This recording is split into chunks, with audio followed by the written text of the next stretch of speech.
കലാസാഹിത്യ വിരാമമിട്ട് പടയണിക്ക് തുടക്കം കുറിക്കലായി.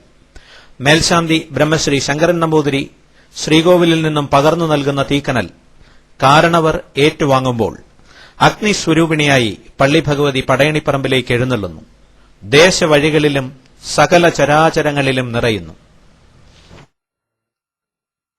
പടയണികൾ ആദിമ കേരള സംസ്കാരവുമായി ബന്ധമുള്ളവയാണ്. നീലമ്പേരൂർ പടയണിയിലും പടയണിയുടെ അടിസ്ഥാന പ്രമാണങ്ങളെല്ലാം മാറ്റമില്ലാതെ തുടരുന്നുവെന്നാണ് വിദഗ്ധ മതം. നീലകണ്ഠന്റെ പെരിയ ഊരായിരുന്ന ഈ ദേശത്തിന്റെ ഭംഗിയിൽ മനം മയങ്ങിയ പള്ളിബാണ പെരുമാളിന്റെ ശേഷം ജീവിതം ഇവിടെയായിരുന്നുവെന്നത് ചരിത്രം.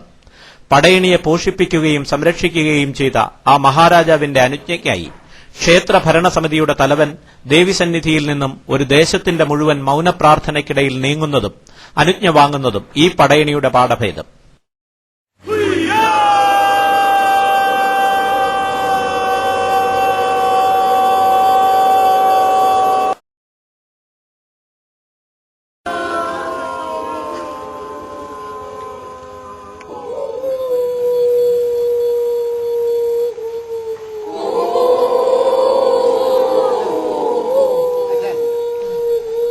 കരക്കാർ തെറുത്തുകൊണ്ടുവരുന്ന ചൂട്ടുകൾ അനുജ്ഞവാങ്ങലിന് ശേഷം ആർത്തെടുക്കുന്നതോടെ പടയണിക്ക് ആരംഭമാകുന്നു. എണ്ണമറ്റ പടയണികളുടെ സാക്ഷ്യ സുഹൃതം പേർന്ന അരയാലിന് പ്രദക്ഷിണം വെച്ച് ചൂട്ടുമായി തിരുനടയിലെത്തുന്നതുവരെ തുടരുന്നു.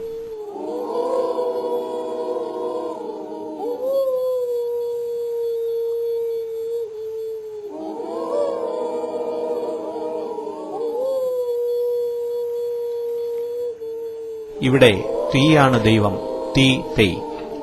സൃഷ്ടിയുടെ രഹസ്യം തേടിയുള്ള അന്വേഷണങ്ങളെല്ലാം വാക്കിലും ശബ്ദത്തിലും എത്തി നിൽക്കുമ്പോൾ എല്ലാ വാക്കുകളെക്കാളും ശക്തിയുള്ളതും അർത്ഥവത്തുമായ കൂകിവിളിയുമായി ഈ പടയണിയുടെ തുടക്കം കുറിച്ച പിതാമഹന്മാർക്ക് പ്രണാമം.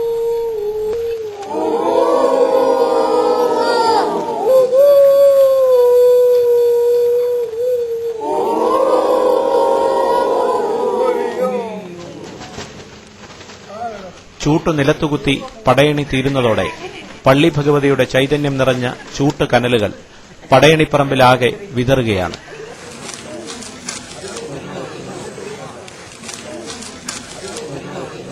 ഇനി പടയണിപ്പണികളുടെ തിരക്കിലേക്ക് നീലമ്പേരൂർ നീങ്ങുകയാണ്. അതിനുള്ള ചർച്ചകളും പദ്ധതികളും ഇവിടെ തുടങ്ങിക്കഴിഞ്ഞു. രണ്ടാം ദിവസം മുതൽ പൂരം പടയണികൾക്കായുള്ള പണികൾ സമാരംഭിക്കുകയായി.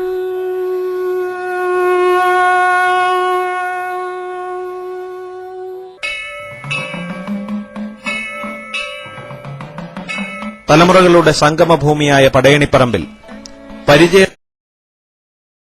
വലിയ അന്നങ്ങളുടെയും കോലങ്ങളുടെയും തടിയുരുപ്പടികൾ പടയണിപ്പറമ്പിലെത്തി ഉറപ്പിക്കുന്ന പരിപാടി തുടങ്ങിക്കഴിഞ്ഞു.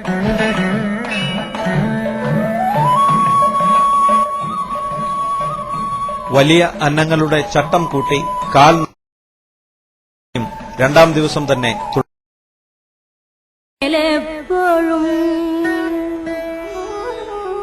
പിരിയാതെയിരിക്കണം നമ്മുടെ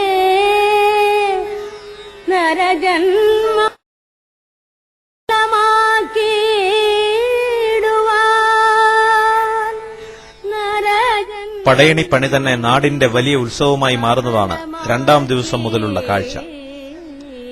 ചട്ടത്തിൽ ഉറപ്പിച്ച അന്നം കമുകിന്റെ വാരികൊണ്ട് വരിഞ്ഞെടുക്കുന്നു. പ്രായഭേദമന്യേ എല്ലാവരും പണികളിൽ പങ്കുചേരുന്നു.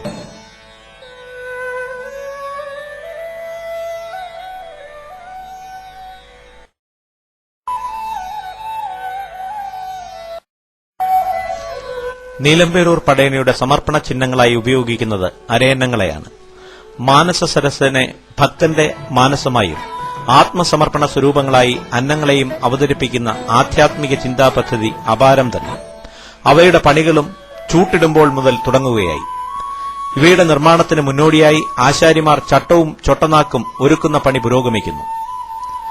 കനം കുറഞ്ഞ തടികളിൽ ചട്ടവും രൂപവും ഒരുക്കി തിരുനടയ്ക്കൽ എത്തിക്കുന്നതോടെ കൂട്ടായ പണികൾക്കുള്ള കളമൊരുങ്ങുന്നു.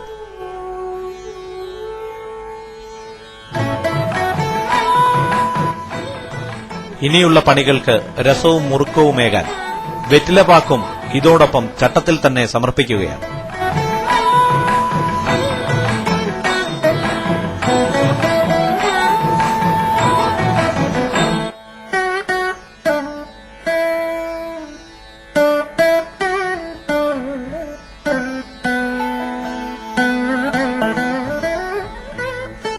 ഞറുംപാണലിന്റെ വള്ളിയോ ഈറയോ ഉപയോഗിച്ച് വരിയുന്നു.